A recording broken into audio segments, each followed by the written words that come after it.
It's always good to just sit quietly in the bush for a while as well and listen to see if we hear any alarm calls.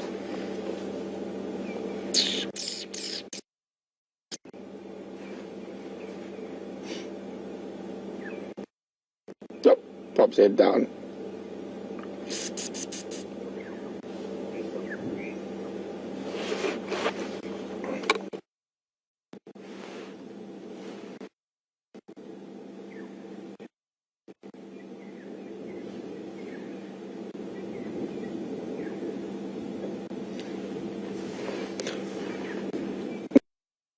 Done, Jennifer. That is correct. The Old English collective noun for rhino is a crash of rhino. And since we have 3 now, little dwarf in front of us, I think I'm going to ask you for the old collective for mongoose. For mongooses, mongooses? But what is the original collective noun for mongoose? Please send your answers to questions at WildEarth.tv or just use the hashtag Safari Live on Twitter.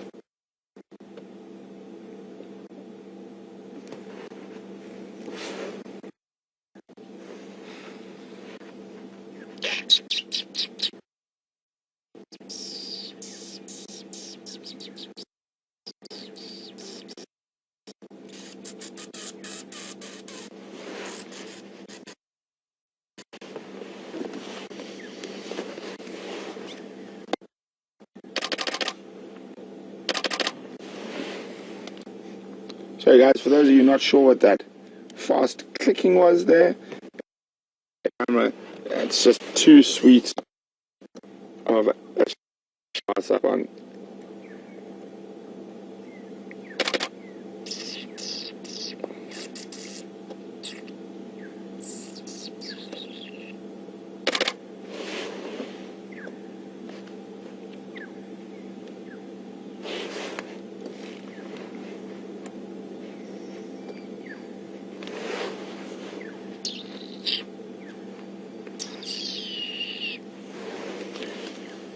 So they'll be quite cautious, as you can see at the moment when they're waking up.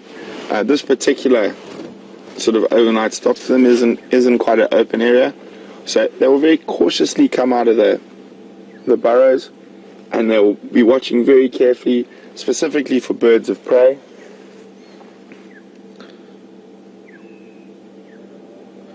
They can be quite vulnerable as they come out of the burrows first thing in the morning.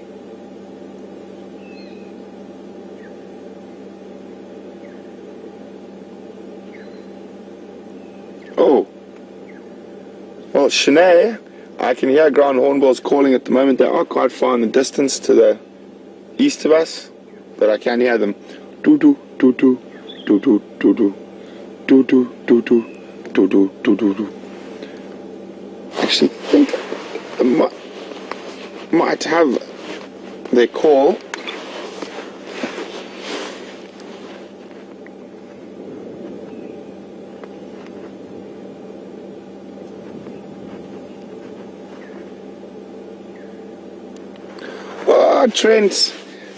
Trent from Fiji says it's a band of mongoose. It's not, but I think you might have got confused with the banded mongoose, so where that came from.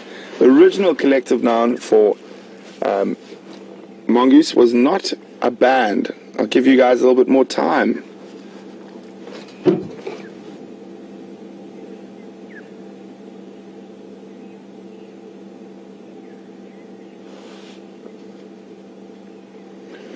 Well done, Angie from Ohio. The original collective noun for mongoose is a business of mongoose. See how they're coming a little bit further out,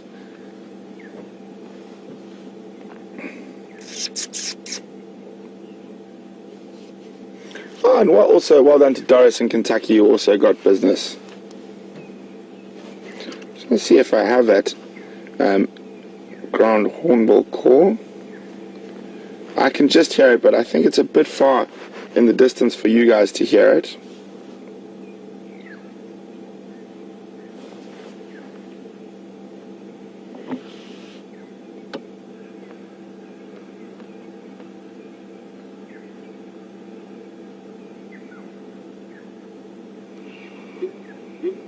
So there you go. I'm just going to put it next to the mic.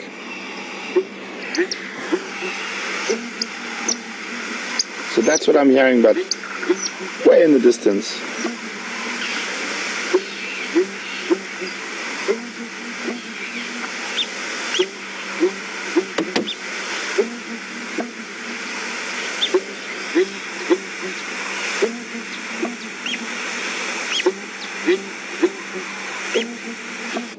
Here we go, it's the ground hornbill call. Diane in Michigan would like to know, would the termite mounds have to be unoccupied by the termites for other creatures to use them? It depends on the creatures, but a lot of the time, yes, they'll be dormant before most of the other creatures start using them. Isn't that sweet? Look, there's a young one off to the right there. He's using that little V there to rest his neck in. But certain animals will use a termite mound while it's active, especially because the termites, all the heat coming from the termite mound. That I know snakes will use it when it is active. Probably one of the more interesting little creatures that has a very close relationship with termites. I don't have a picture of them here, unfortunately, but it's called an African thief ant, and it basically looks like the queen and the drone, which are the adults that move through to start new colonies, look like driver ants, but except they're black. It's called an African thief ant. If you guys want to have a look at what it looks like, just Google that for yourselves, and you can have a look what the African thief ant looks like. So the way it gets its name, so the sort of alpha pair, the queen and the drone, are massive in terms of the rest of the ants.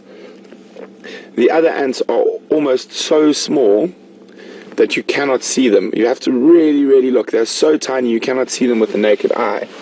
And what they do during the rainy season is a new pair will fly off and they'll land on the edge of an active termite mound, and they will burrow into the side of the termite mound, and they will then not only mate and lay eggs and set up a little colony, but when they leave their natal colony, they leave with thousands of these tiny, minute, almost invisible worker ants on their bodies, so that they sort of take their workforce with them when they move on. And these workers are so small that when they go into the termite mound, where the termites' larvae and eggs are, they're so small the termites don't notice them, and they collect the termites' eggs and carry them away to be eaten. And they're so tiny that the termites don't notice. I think that's one of the more interesting ones that really likes an active termite mound. And they live, so a very parasitic relationship, and they live in the termite mound or just on the edge in a separate chamber. But the workers are so small the termites don't even notice them stealing their eggs. I think we'll leave the little mongoose to continue on, and we're going to continue on, see what else we can find.